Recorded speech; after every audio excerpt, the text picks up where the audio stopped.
Your name is? Buzz Olson.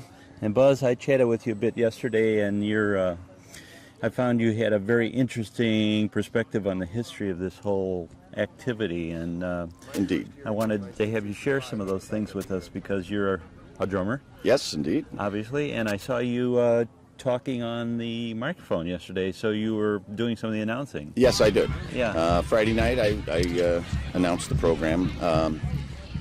I managed to get some experience doing announcing when I used to work for Colonial Williamsburg back in late 60s, early 70s. And that's what really got me into the history end of fifing and drumming. Prior to that, I had been a drummer in Fife and Drum Corps from the time I was 11. Oh, okay. And you're from New York State? I'm from Albany, New York. Okay. Yep. I started in 1956 in the Village Volunteers Fife and Drum Corps. Huh. And it was just lots of fun, okay? And it got me to places like Westbrook and Deep River, Connecticut to have jam sessions and parades and everything with all these wonderful people here. Westbrook is down here at the bottom of the Connecticut River, right on the Sound. Okay. Well, we're in Westbrook then, right? It's a town on the ocean, right?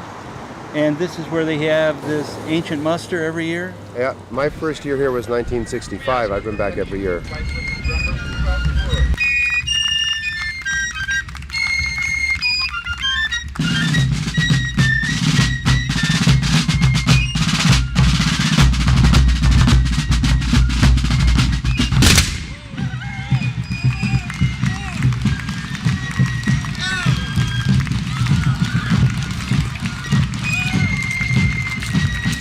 I'd like to have you tell me a little bit about this whole kind of movement, subculture, whatever. This is my first experience here at a muster. At a muster? Yeah. Okay. And I'm an old drummer too. Sure. Not implying you're old, but I've been playing for years and years. And I'm no spring chicken. Tell us a little bit about the whole Fife and Drum Corps movement. It looks like it's a kind of family-related, passed down from generation to generation kind of thing. It is. I've been away from it for 16 years. I've been in the Army for 16 years. And every time I come back, it's just either for Westbrook or Deep River. There's people, I grew up with, and they're still playing with senior corps. So, and their kids now are playing in junior corps. Yeah. So, it is family. I assume you've been playing for years and years also. Yes. Yeah. 45 years now. Yeah. So the drum started out as a signal instrument. The Swiss have records in the archives of the city of Basel, Switzerland, that talk of the Trommel und Querpfeife being used to regulate the daily activities of their military. And this goes back as early as 1320, 1330. Yeah. So we're talking a long time that the drum is being used to signal people, okay? Right. Signal, you mean give information? Exactly. Okay. In other words, get them soldiers up in the morning, call them to formation, send them to work parties, drill them, maneuver them around the field. Yeah. Okay? So the musical end of this was a secondary function, while the primary function of the drum was as signal. You were the signal corps. Of course, we had no PA systems in those days. No PAs, no bullhorns, no radios, no cell phones. Right. None of the modern conveniences that we have today. But think about this. We have a small area here at this muster, and there might have been probably several thousand people here yesterday. Yeah. If you needed your adjutant, okay? Well, you could send a runner looking for that guy, and he could spend hours looking for him. Who knows where he is, what he's doing. On the other hand, if there is a signal for the adjutant because the colonel needs him now, you play the adjutant's call. There was always a duty drummer, 24 hours, 7 days a week, with his drum ready to send signals and commands. Okay, so many of these things that you talked about, the adjutant's call, these are the historical beats that were used that were recognizable that said, this is what we want you to do. Now keep in mind, we're talking things that have to be audibly clear at a distance. right, Hence the wide open exactness of rudimental drumming as it evolved up to today. right, Okay? right. With controlled specific numbers of beats.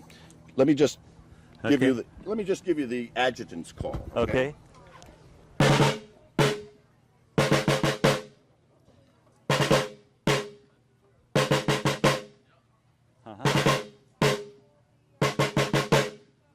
Now keep in mind, I'm playing on a muffled drum.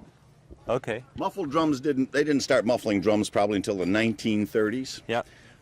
Because the complexity of the rudiments began to get to the point where an unmuffled drum hid the complexities.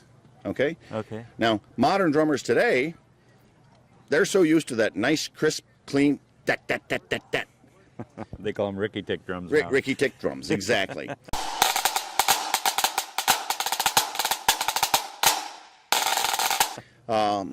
Prior to that, this was a signal instrument.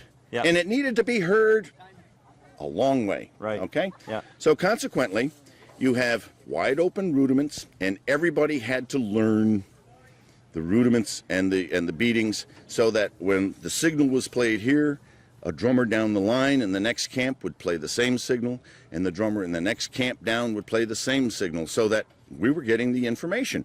And of course, that allowed us to spread the word Yeah. through a large area in a very rapid manner for its time. Drummers were on duty 24 hours a day, 7 days a week. Yeah. And in that day and age, when you were a signal drummer, you didn't stand around and doodle on your drum, Yeah. because that was a superfluous noise, and the Army was trained to listen for that drum because it was their voice of command. Okay? Yeah. Yeah. So if a drummer was doodling on his drum when he shouldn't be, the cat o' nine tails came out and he got a licking. Okay? He could be sending some nasty signals. Well, it would be confusing to people, because the idea was, this is our communications and we don't need false communications being sent around, or people saying, oh, what's that? What's going on? Keep your yap shut. Exactly, exactly. In 1492, while Columbus was sailing across the ocean looking for a way to the east, and he bumped into North America, Henry VII of England paid a small fortune to import 8 Swiss drummers to England to teach Englishmen how to drum and communicate. Now, Henry VII was known to be a tightwad, so for him to part with any sizable sum, well, it meant that this was buying him some tactical and strategical information. Now, if he can communicate with his troops via drums and doesn't have to worry about somebody waving a flag or go over there and tell them to do this, Yeah. time is saved. He Yeah. can move his troops like that, Yeah. okay? Yeah. So hence, the English began using the drums in that period to regulate their military. Yeah. Now, of course, we then get into the 16th century, and we're starting the Great Western expansion into the New World, and the English came and the French came, and they brought their drums with them. Uh-huh. We're now Americans, and we've been taught by English drum majors and English fife majors, and our militias interact with the English Yeah. because we're part of the same army until we hit 1770s. So then the American Revolution comes about, okay? So we, because of a lack of communication like we have today, we still have to use what was known as the English duty. The duty that got you up in the morning, called your troops to mess, called your troops to formation, maneuvered them around the fields, okay? Yeah. All the basic calls. We put you to sleep at night with the taps too, okay? Okay. So the Americans still had to use the English duty in their daily routine in camp. Now, like any other army, what you use to signal on the field is going to change with each battle. Because if you've faced this enemy before and he knows that if you play British Grenadiers, your troops are going to do something, well, now we're going to take and play British Grenadiers and our troops are going to do something else. So that type of on-field thing was a collaboration between the drum major Yeah. and the colonel. So it could be kind of like football plays today. Everybody has their own set of plays. Exactly. Every country has their own set of drummings. Exactly. Me in England, the Scotch drummers. Right. Now, the Scotch drummers, if you've listened to them, and I'm sure you have from the pipe bands, the Scotch happen to have a very nice rhythmic patterns going to their drumming. And although they played the English duty when they were operating with the English Army, when they were on their own, they did their own thing with their bagpipes and their drums. You listen to English drummers today, they play Scotch drumming. Okay. Okay? Yeah. That tight pressed rolls Right. and those nice rhythmic patterns that the Scotch play. Yeah, yeah. That evolved into the English drumming. While the Americans, we're still over here, we're isolated from them. What do we know? We know the English duty. So the English duty was carried right up into the American Civil War. And that's what we played. That's what Bruce and Emmett wrote in their book in 1862. Now, Bruce and Emmett were full-time regular Army fifers and drummers, professionals. Yeah. And they wrote a professional music book with all the duties and all the ins and outs about daily routine within the book. Okay. Suddenly we have a civil war, and now we're recruiting hundreds of thousands of men. Yeah. You also have to recruit and train thousands of drummers and fifers for that same communication system. Colonel H.C. Hart came up with a rote system to teach drummers. So you didn't have to teach them music, you had to teach them rhythmic patterns. For hundreds of years, drum majors taught drummers to play the drum using phonetics. Hence, we have the funny names for our rudiments. Right. The paradiddle, the ruff, the flam. Yeah. Now, mind you, the flam is, most people say flam, Right. and they think of it as a single item. Right. But in fact, the flam is a grace stroke Right. with a prime stroke. So it's flam. Right. The fa being the grace note, the lam being the loud stroke. Okay? Yep. I've probably got at least 4 dozen different historical drum manuals. Okay. Some of them, a couple of them are early or late 18th century, okay? Yeah. And when you start looking at how rudiments were written and played in the 18th century as opposed to the early 19th century, as opposed to the middle of the 19th century, you start to see variations. Right. For example, we modern drummers know of the flamacue. Right. Excuse me, the flam accent. Okay? Right. In the 18th century, the rhythmic pattern was there, but it was single-sticked. Okay? Yeah. The flam wasn't, you don't see the flam in that rudiment until you get into the early 19th century books. And then we have what's called the flamacue. Okay? This was developed by a black drum major named Juba Clark.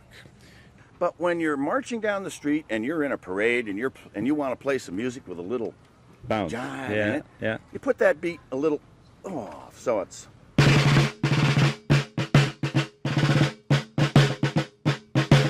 Okay? Putting that beat in a little different place to give it some jive. Syncopation. Syncopation. So now you start to see this rudiment around the 1850s. Really? Okay? Right. If you come to 1812, you come to Charles Stewart Ashworth, the first primary drum major for the U.S. Marine Corps Band and Fife and Drum Corps. Okay. He wrote a book, okay? Yeah. Now, Ashworth had what he called a triple paradiddle. And what you've got there is a... Okay?